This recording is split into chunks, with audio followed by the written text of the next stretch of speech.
I'm Owen Bigland. This is the Inside Edge video blog. Okay, a lot of people have been asking me to do a blog on this for the last couple of years now. Asking about, Owen, how safe is the Principal Residence Exemption in Canada? So as you guys know, I've talked about the Principal Residence Exemption many times over the last 10 years. It's incredible. It's the only thing we get in Canada as far as a tax break, and it's the best by far. You know, I've said it's created more millionaires and multimillionaires in this country than all other sources combined. So Principal Residence Exemption, you buy a home for $500,000, you keep it for 35 years, you sell it for 1.5, all that money, all that capital gain goes to you 100% tax-free, provided that you've lived in the home as your principal residence. Now, there's been talk we're in unprecedented times here, as you guys know.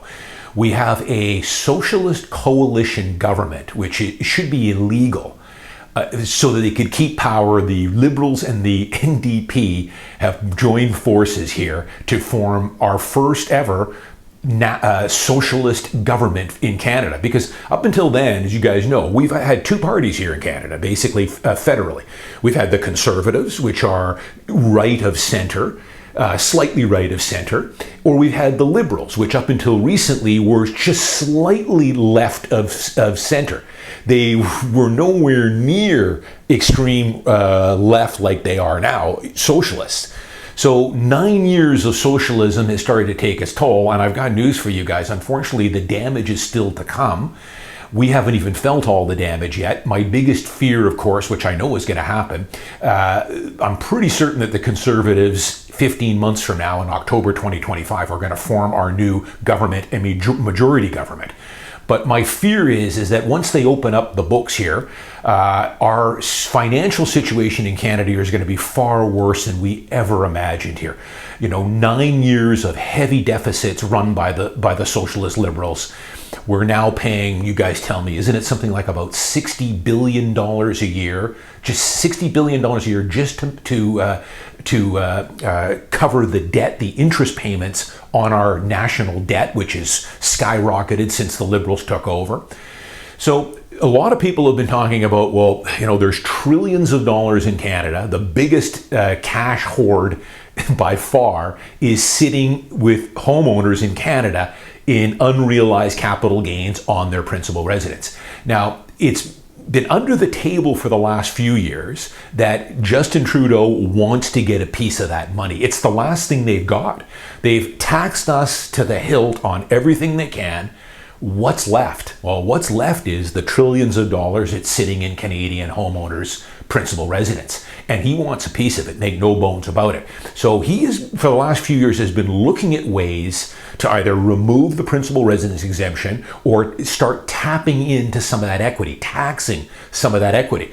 But recently, he's not even hiding it anymore, folks. If you saw on the news here 2 months ago, little Justin was out here, out at UBC with this Kershaw guy, who's another socialist, part of the Generation Squeeze, which is a perfect name for these guys. Generation Squeeze. So in other words, they want to squeeze every little bit of money that you've got left here, especially in your principal residence. So for all you folks out there that did everything right, you saved your money, you bought that home, you scrimped and saved, you renovated it, you hung on to it through good times and bad, high interest rates, low interest rates.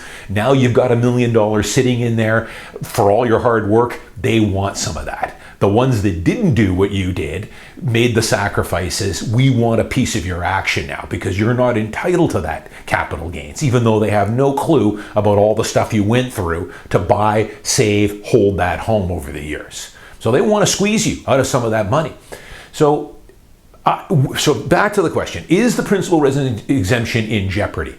I think outright removing the principal residence exemption in Canada, I don't see it happening, but you never know. One of the reasons, first off, the Liberals, unless a miracle happens, are going to be kicked to the curb here. So, and I don't think the Conservatives are going to go after the principal residence exemption or try and tax it. But you never know. Justin seems to think he's going to win the next election. If he does, then yes, the principal residence exemption I don't think will be removed, but they are talking about some sort of rolling tax on your equity. What that is, I don't know. They're kicking tires on it. it would be something like an annual tax of maybe 0.25% or 0.5% on the equity in your home every year, and you'd pay it similar to your property taxes. Make no bones about it, the Liberals and the NDP, they want your home equity no matter what. They have to. We're broke. We're in a recession. We're spending $60 billion on the interest payments. We're in serious trouble here. And that is the last place where there's trillions of dollars sitting that we want a piece of. That's the socialist way. But a lot of it will depend on where things go from here and who forms our next government. You never know. Justin might roll in this tax, some sort of tax on this late next year or early next year. Tough to say. Would that get repealed and removed if the Conservatives get into power? I don't know. The other thing I fear, again, is the Conservatives, when they do form government, are going to have to make some really tough choices here. I think we're far worse off than what we can ever imagine here. Part of the reason is I think that the Liberals are masking a lot of things with our true financial picture, with immigration. The other thing, of course, people ask this capital gains tax increase. They were told not to do it, but one of the reasons they did it, and this isn't coming from me, this is coming from some economists that I've been reading, is that it pushed a whole, hundreds of millions of dollars forward in capital gains tax because they gave everyone a little bit of a leeway on it. Many people sold homes, sold businesses, sold assets to get in front of that capital gains tax increase. So it pushed forward, from what I am reading, hundreds of billions of dollars in tax revenue, which again will make the books look a little bit better next year for the Liberals. So it's all sleight of hand here.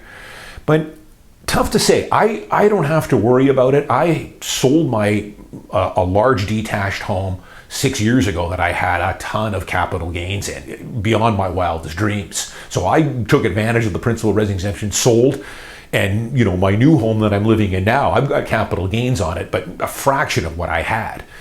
I don't know. Some people, if you're thinking of selling your family home in the next few years, you may want to push that forward to avoid any potential taxing of that. It's tough to say. Tough to say who's going to form government. What I can tell you is, the Liberals and NDP 100% want a piece of that. And if they did, they might do it next year. And if they did, by some miracle, form government somehow in the next federal election, they will be coming after that. I don't think they'll remove the Principal Residence Exemption, but they'll come up with some way to tap in slowly every year, tax some of the home equity you've got there. And the sad part is, of course, would this money go to anything productive? Paying down the debt? I don't know, maybe that keeps skyrocketing. It'll just get wasted away from these big bloated socialist governments we have. And that's the sad part. I pay 6 figures in income tax every year, and I don't mind paying my fair share. I'm a proud Canadian, as I've often said. Canada has been incredible to me, giving me every opportunity to succeed, make money, and thrive. And I've taken advantage of being a Canadian. So I don't mind paying the 6 figures I do every year. I'm in a 50% tax bracket. What bothers me, though, of course, is do I think my $100,000, $130,000, $140,000 a year that I give to local, provincial, and federal governments, do I think it's well spent? Is it going to maybe building new hospitals, new roads, new infrastructure, hiring more doctors, hiring more nurses? I don't know where it goes. It just goes into big bloated governments and wasted away. Most of it does anyways. So something to think about. If you've got a home, you've got $1,500,000, $1 million or more in home equity, it should be on your radar. How safe is it? I think it's fairly safe, but make no mistake, governments want to get a piece of that, and who knows, even the Conservatives, when they take over the books here and find out what dire straits we're in, other than raising income taxes, which they're already as high as they can go, where else can we get the money? We have to start taking down this debt. We're spending more on servicing the debt in this country than we spend on healthcare, and that can't stay that way. I'm Owen Bigland. As always, thanks for watching. Thanks to all my new subscribers. I'll see you guys next week.